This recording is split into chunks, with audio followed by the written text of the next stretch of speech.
आता नारळ पुढू नारळ पुढं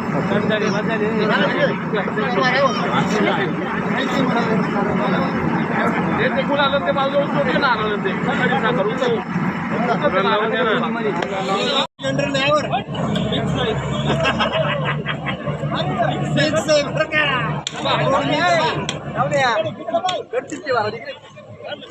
ओके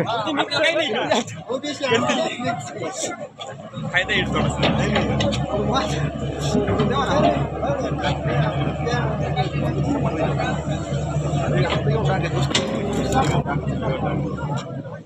जास्त बकेट मारा ना मोठं म्हणा थोडासा लहान इकडे या उक्तीप्रमाणे आपला भारत देश स्वतंत्र होऊन जवळपास 65 वर्ष झाले होते तरी पण या टोळेवस्ती वासियांच्या त्या ठिकाणी लाईट नव्हती तर मला वाटतं साधारणपणे 10 वर्षापूर्वी आदरणीय भाऊंनी येऊन त्या ठिकाणी डीपी बसवून लाईट त्या ठिकाणी उपलब्ध करून दिली होती आणि खऱ्या अर्थानं टोळेवस्तीकरांच्या जीवनामध्ये त्यांच्या घरामध्ये प्रकाश त्यांनी त्या ठिकाणी निर्माण केला होता आणि पुन्हा एकदा आज या ठिकाणी टोळेवस्तीकरांसाठी आवश्यक असलेला भोगीरवाडी ते टोळेवस्ती हा जो काही 2-2.5-3 किलोमीटरचा जो रस्ता आहे भाऊ त्या ठिकाणी जाण्यासाठी काय हाल अपेक्षा करावी लागतात मी गेल्या 3 वर्षापासून जाणतोय त्या ठिकाणी शिक्षक इथे गाडी लावतो आणि वरती पायी जातो आणि अगोदर तरी आम्ही 2 जण शिक्षक होतो परंतु आता ह्या ऑक्टोबरमध्ये शिक्षकांच्या बदल्या झाल्या आणि त्या बदल्या झाल्यानंतर माझे जे सहकारी होते आहिरे सर त्यांची बदली झाली आणि योगायोगाने त्यांच्या जागेवरती एक लेडीजची नियुक्ती या ठिकाणी झाली परंतु त्यांना जेव्हा कळालं की तर ह्या टोळेवस्तीला जाण्यासाठी अशा प्रकारच्या अडचणी आहेत ते कोर्टामध्ये गेले त्या ठिकाणी स्टे वगैरे आणला आणि नंतर मग आदरणीय शिवसाहेबांनी त्यांना दुसरी शाळा बदलून दिली आज रोजी मी एकटाच या ठिकाणी शाळेवरती येतोय खऱ्या अर्थाने भाऊंचे मनपूर्वक मी या ठिकाणी आभार मानतो कारण त्यांनी निधीमधून या ठिकाणी या गोरगरिबांच्या जीवनामध्ये एक आशेचा किरण त्या ठिकाणी निर्माण केलेला आहे आणि निश्चितच आणि म्हणून या ठिकाणी मी सर्वप्रथम टोळेवस्तीकरांच्या वतीनं आपल्या पाडळी गावच्या वतीनं भाऊंच्या या ठिकाणी मनपूर्वक असे आभार मानतो स्वागत करतो यानंतर आपण या ठिकाणी छोटेखानी या ठिकाणी सत्कार घेऊया तर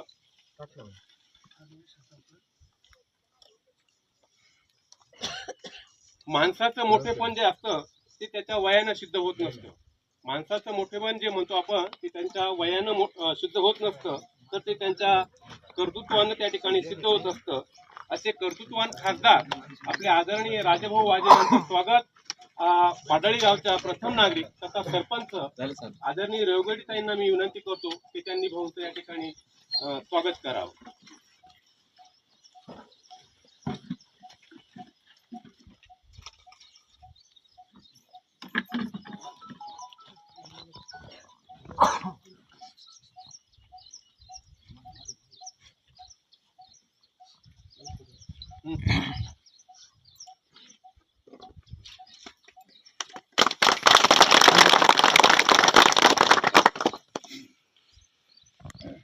गावातील लोकांच्या विकासाचा एक मार्ग असतो हा मार्ग त्या गावातील लोकांना शैक्षणिक, सामाजिक व राजकीय विकासासाठी दीपस्तंभ त्या ठिकाणी ठरत असतो.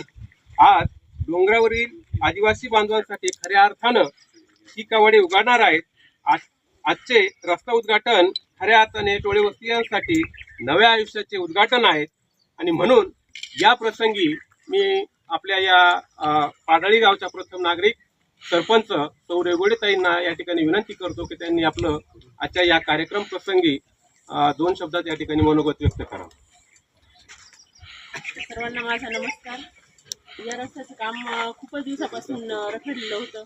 भाऊनी पुढाकार घेऊन आणि या लोकांना खूप मदत केली, कारण त्यांना जाण्या येण्याचा खूप त्रास होता. दळण घेऊन यायचे, ते माझं लग्न झालं तेव्हा मी बघते ते वरतून दळण घेऊन यायचे. मला अक्षरशः इतकं वाईट वाटायचं, म्हटलं इतकं लांबून दळण घेऊन डोक्यावरती येत आहे आणि परत रिटर्न जात आहे. त्यांचा पाण्याचा प्रश्न असेल, लाईटचा प्रश्न असेल, भाऊनी सोडवला. त्याबद्दल भाऊंचे खूप खूप आभार. धन्यवाद. यानंतर आदरणीय सरोदे साहेबांना मी विनंती करतो की त्यांनी आपलं मनोगत या ठिकाणी व्यक्त करावं. नमस्कार. आदरणीय खासदार साहेब, उपस्थित मंचावर सरपंच साहेब, उपस्थित ग्रामस्थ, गेल्या एक 4-5 महिन्यापूर्वी सरपंच साहेब माझ्याकडे आले आणि त्यांनी मला सांगितलं की टोळवस्तीचा रस्ता आपल्या वन विभागाच्या हद्दीतनं जातोय आणि खासदार साहेबांच्या निधीतनं तो रस्ता मंजूर करायचा आहे आपल्याला. ठीक आहे, काय हरकत नाही, आपण एकदा रस्ता बघून घेऊया. आणि त्यांनी मग फाईल वगैरे घेऊन पाठपुरावा सगळा केला. आणि मला सांगायला आनंद होतो की साहेब ज्यावेळेस आमदार होते त्यावेळेस तालुक्यातला पहिला प्रस्ताव चापडगावला वन विभागाचा स्मशानभूमीसाठी त्यावेळेस मंजूर झाला होता. त्यावेळेसही माझी पोस्टिंग तिथेच होती आणि आजही मंजूर होता. माझी पोस्टिंग आहे साहेबांच्या आशीर्वादाने. तर ज्यावेळेस मी इथं आलो होतो त्यावेळेस टोळवस्तीवरचे अनेक ग्रामस्थ जमले होते. त्यावेळेस त्यांनी मला सांगितलं की खासदार साहेब स्वतः इथून पायी चालत वस्तीवर आले होते आणि अनेक वैद्यकीय समस्या असतील, समजा जर कोणी आजारी असलं तर त्यांना अक्षरशः झोळीत खाली आणावं लागतं. नंतर मी ज्यावेळेस आले होतो त्यावेळेस एक शिक्षक होते, त्यांचं नावही मला माहीत नाही, ते इथून पायी गेले. अशा अनेक समस्या मला सगळ्यांनी सांगितल्या. मी म्हटलं नाही, यांना सरपंच साहेबांना म्हटलं नाही, आपण साहेबांची पण इच्छा आहे आणि आपल्याला हा रस्ता करायचाच आहे. तर पाठपुरावा चांगला केला त्यांनी आणि डिपार्टमेंटनी पण सहकार्य केलं आणि हा रस्ता मंजूर झाला. तर तो व्यवस्थित रस्ता आता करतीलच आणि सगळ्यांचा उपयोगात येईल. धन्यवाद. टोळेवस्तीच्या या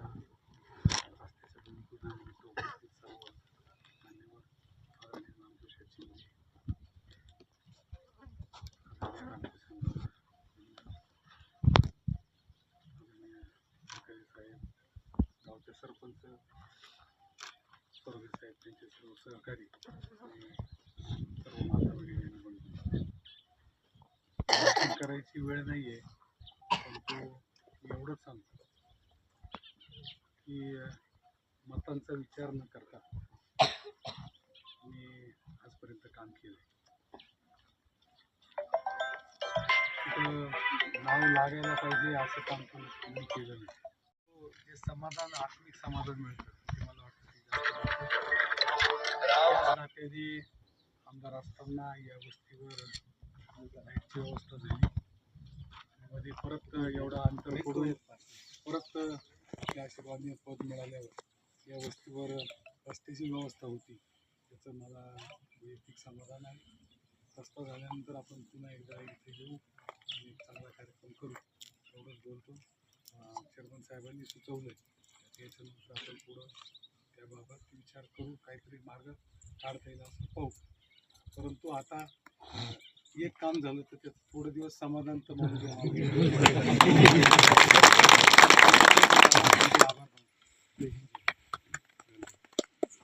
रस्ता उद्घाटनाच्या प्रसंगी आजच्या कार्यक्रमाला उद्घाटक म्हणून लाभलेले आपले आदरणीय खासदार साहेब भाऊ या ठिकाणी उपस्थित राहिले.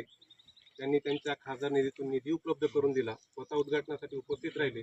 त्याबद्दल मी समस्त टोळेवस्ती ग्रामस्थांच्या वतीनं, पाळळीकरांच्या वतीनं या ठिकाणी त्यांचे मनपूर्वक आभार मानतो.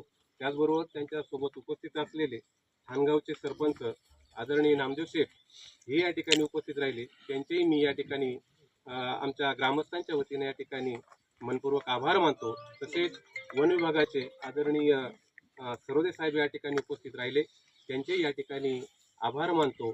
आणि त्याचप्रमाणे आजच्या आपल्या या कार्यक्रमासाठी आपल्या पाडळी गावच्या सरपंच सौ रेगोडीताई या ठिकाणी उपस्थित राहिल्या, त्यांचेही मी या ठिकाणी मनपूर्वक असे आभार मानतो. आणि भाऊंच्या परवानगीनं आता आपला हा छोटेखानी कार्यक्रम या ठिकाणी संपन्न झाला.